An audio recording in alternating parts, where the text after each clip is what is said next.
Roll the clip. Accusations. Oh my God, no. I'm being serious. So let me explain some things. I'm not, my attorneys don't want me to speak, but I think there's things that I need to clear up a little bit. I think you should listen to your attorneys. Why don't light-skinned people like to listen? Like, if your attorney told you don't say nothing, why are you talking? Listen, so Caesar and myself did seminars. Now, the reason I did these seminars is because I wanted to uplift my community. I wanted to teach my community about real estate, things that I didn't know when I was first buying my first home. I wanted to teach our community about investing in generational wealth. So I did these seminars and brought industry professionals to all these seminars, whether it was real estate agents from different markets, contractors, conventional lenders, hard money lenders. I even brought auction.com to actually show people how to purchase houses online. That's what I wanted to do for my people. Now, Caesar, if he took money, I wasn't privy to it, nor did I even know. But I do understand how people feel if they did give him money, because I gave him a lot of money. Jesus. That I didn't see a dollar of return. But for anybody to say I was involved, that's totally not true. I would never.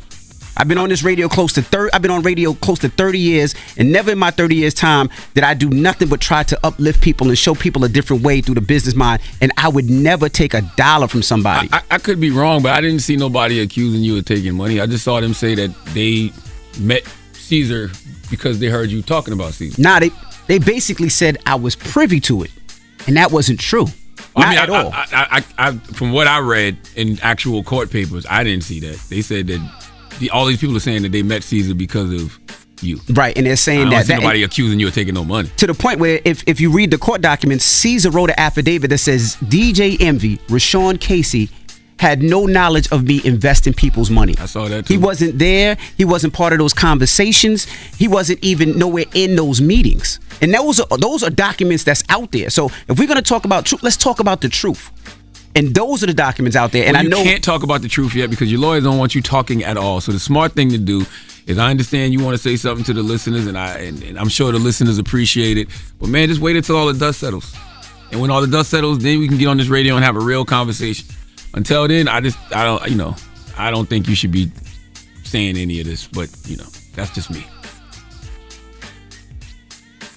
Look at you. You can't even help yourself. What else you want to say now? Nothing. Okay. Nothing. All right. But when the dust settles, okay, you can have a real conversation with the audience. But it's difficult because the stuff that you're hearing is like, that's totally not true. Like, it's not true. Like, well, that's fake news. Like, those are fake stories. That should be enough. You know what the truth is. If you know what the truth is, don't worry about it, because the truth don't need no defense. The truth don't need no defense, just witnesses. That's it. All right. Well, hopefully. And by the way, you look very suspicious because you don't have your Just for Men in right now. So it's like the grades are coming in right here in the back, and you need a little haircut, so it just makes you look like, oh. I just want to say this on closing. I've never stole anything from anybody, and I'll just leave it at that. What? You know what rhymes with what? What? Butt. And from what I was told, you used to steal a lot of butt back in the day. See, I can't. I'm trying to be serious here, and you playing around. Good old big old. What's going on, my good peoples? So finally, we have DJ Envy addressing this Ponzi real estate scheme situation. As you can see, he's been advised by his lawyers not to say much, but I actually believe him, y'all. I think that he is. I think because of his celebrityness, people jumped on board and attached themselves. I think the guy Caesar saw a loophole in it and robbed people. That's it. But I do see that DJ Envy is starting to distance himself from the situation. And although his heart was to give back to his people, which many of us have had the heart to give back to our people. And the moment you start giving back to our people, sometimes your people turn on you. And sometimes it doesn't always end with the same intention that you wanted it to. And I think DJ Envy learned his lesson.